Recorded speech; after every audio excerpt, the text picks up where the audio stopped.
I was 16 when I first started at Joe's Diner, where the smell of grease and burnt coffee seemed to cling to my skin like a second layer.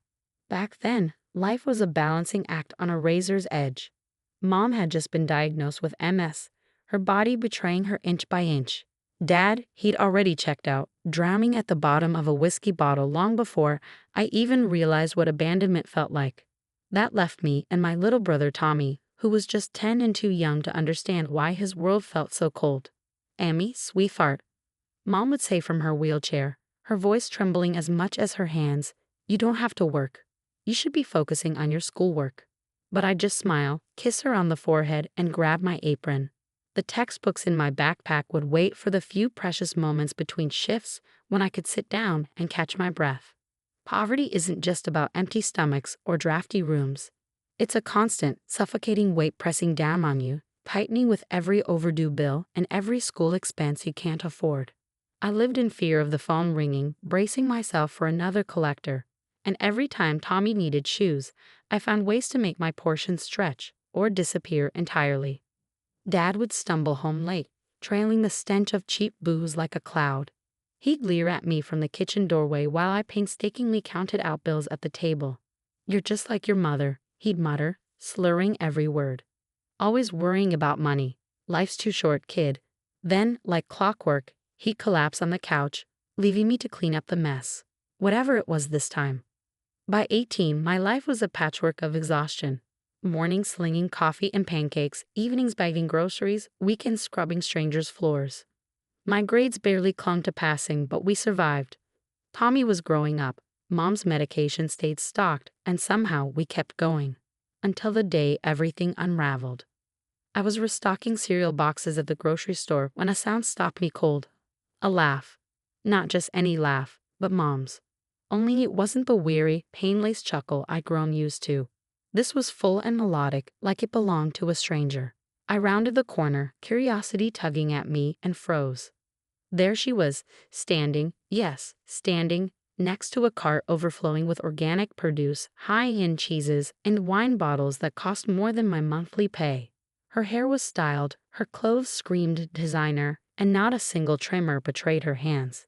Beside her, Dad, sober, polished, wearing a crisp suit I didn't even know he owned.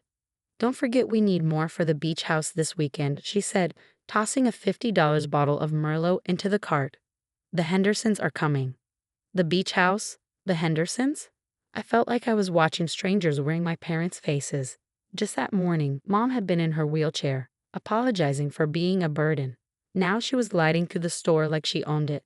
They paid for their haul with a gold credit card and packed it into a shiny black BMW I'd never seen before. I stood there in my threadbare sneakers and stained uniform, staring as they drove off, laughing like carefree teenagers. That night, I couldn't bring myself to go home. I ended up at the park where I used to take Tommy when life felt lighter. My phone buzzed with messages from Mom. "Where are you?" "Tommy's worried. Please come home." Instead of replying, I opened my banking app. My stomach twisted as I stared at the meager balance. Every dime I'd earned from years of backbreaking work, every sacrifice, had gone to them. 3 jobs, no sleep, no future, all for their facade. Another text came through. "We need money for Tommy's school supplies. Can you pick up an extra shift?" I snapped. All the love, loyalty, and guilt I carried for them turned into something sharp and unyielding. That's when I started digging. It didn't take much to uncover the truth.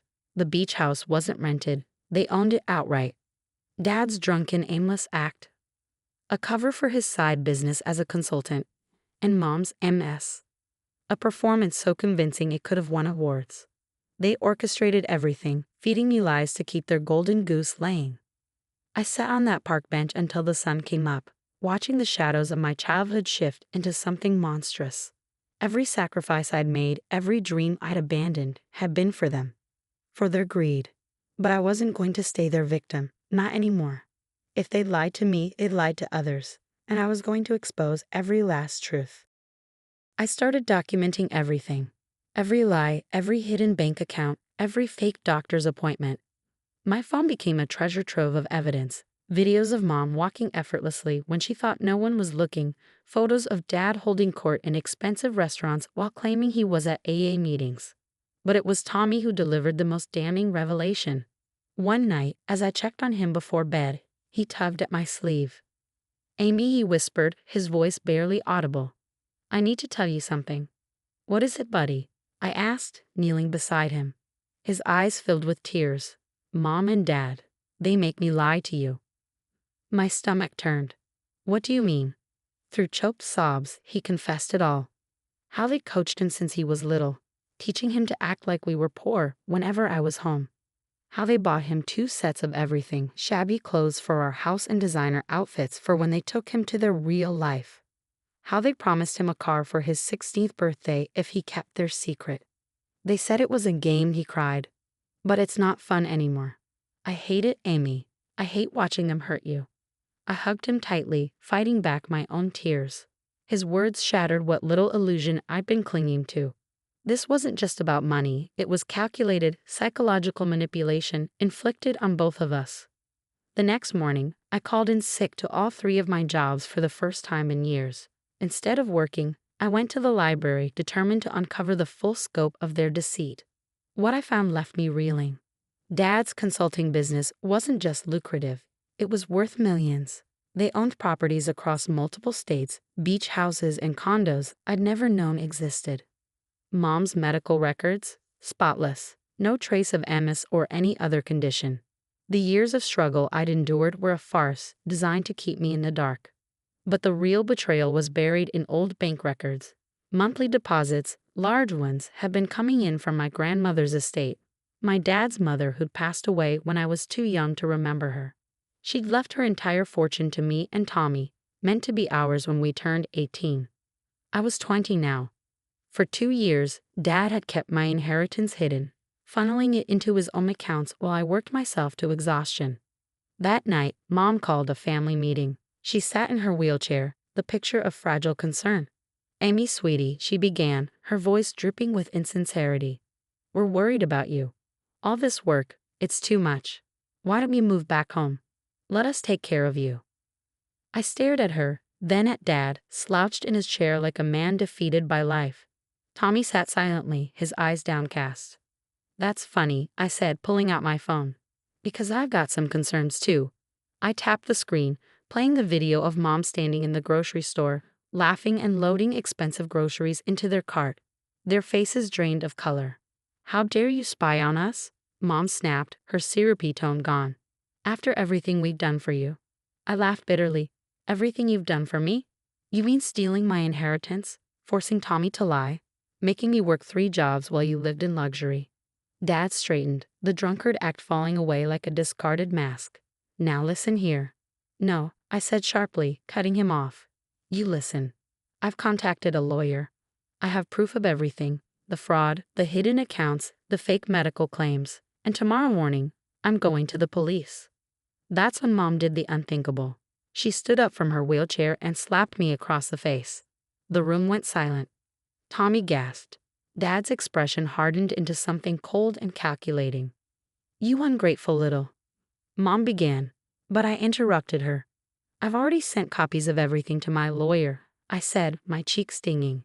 "If anything happens to me, it all goes public." Dad's eyes narrowed. "How much?" "Excuse me. How much to make this go away?" he said, his voice measured. "Name your price." I stared at him, disbelief mingling with disgust. "It's not about money anymore. It's about justice." Mom laughed, a sharp, bitter sound that had none of the warmth I once knew.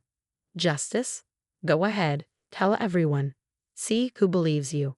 We're respected in this community. You're just a waitress who couldn't even finish college." Her words stung, but I refused to back down. "Maybe, but I have proof. And by tomorrow, everyone will know who you really are." I turned to leave, but Tommy's voice stopped me. "I'm coming with you." Mom's face twisted in rage. "You're not going anywhere.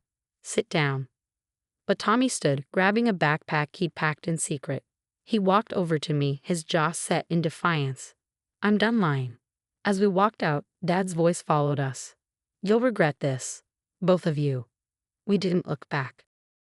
But his words weren't just a threat. What happened next would push us to the brink, testing not just our courage, but our will to survive. My lawyer didn't waste a moment.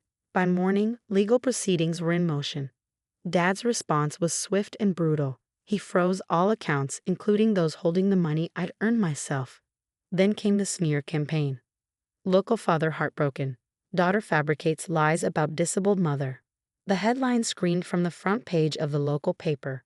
Dad's friends in high places ensured I was painted as the ungrateful, lying daughter who had betrayed her family. The fallout was immediate. The diner couldn't handle the bad publicity and let me go.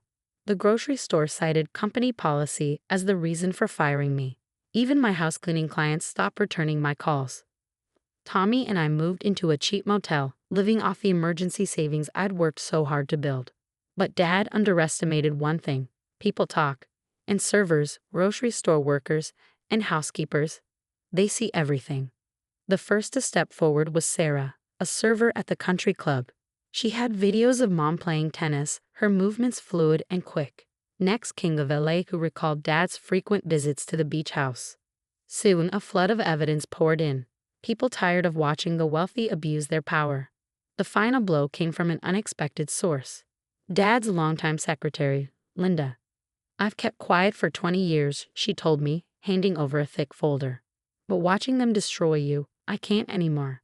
Inside were documents proving everything, not just the fraud against me, but years of financial crimes. Dad had been embezzling from clients, using my grandmother's inheritance to cover his tracks. The court case dragged on for months. Every day, Mom and Dad showed up in court, polished and composed, playing the role of victims. I wore the same borrowed suit day after day because it was all I had. Tommy testified with courage. His voice wavered, but his words cut through the courtroom like a blade. He described years of forced deception, revealing how Mom had trained him to lie and rewarded his compliance. Medical experts, financial investigators, and a parade of witnesses followed. One by one, Mom and Dad's carefully constructed lies unraveled. The judge's decision was swift and unequivocal. I was awarded my rightful inheritance, and Dad was convicted of fraud and embezzlement. He was led out of the courtroom in handcuffs. Mom was in charge, but her reputation was irreparably destroyed. As Dad was taken away, Mom grabbed my arm, her face a mask of fury and desperation. "We did it for you," she hissed. "Everything was for you. We wanted you to learn the value of hard work." I looked at her designer dress, her flawless manicure, the anger in her eyes. "No," I said. "You did it because you could, because you thought you'd never get caught. But you taught me something, all right, the value of truth." That was 3 years ago. Today, Tommy is in college, studying law. He wants to help other victims of financial abuse. I used part of my inheritance to start my own business, one that employs people who need a second chance, just like I did. Mom moved away after the divorce, starting fresh in another state. She sends cards sometimes, filled with justifications and apologies I no longer care to read. Dad writes too, though his letters are full of anger, blame, and thinly veiled threats. Each one is a reminder that I made the right choice. Sometimes I visit the diner where I used to work. I sit at the counter, order a coffee, and watch the new waitress rush between tables. She doesn't know my story, doesn't recognize me from the newspapers. To her, I'm just another customer, someone who tips well and treats her with respect. Last week, while cleaning, I found my old diner uniform. Seeing it brought back the exhaustion, fear, and betrayal I'd endured. But it also reminded me of my strength. I donated it to a women's shelter, along with a check big enough to help others escape their own prisons. Because that's the thing about lies, they only thrive in darkness. Once exposed to the light of truth, they wither and die. Tommy and I have a new tradition now. Every Sunday, we volunteer at a local financial literacy program, teaching people how to recognize manipulation, understand their rights, and find their voice. "You're my hero," Tommy told me recently, "not just for fighting back, but for helping others fight too." But I'm not a hero. I'm just someone who learned the hard way that family isn't about blood or obligation. It's about truth, respect, and breaking the cycle of abuse. People often ask if I regret exposing my parents, if the cost was too high. I think about the girl I was, working 3 jobs, sacrificing everything for a lie. Then I look at the life I've built, honest, purposeful, free. No, I don't regret it, because some prices are worth paying, and the truth is priceless.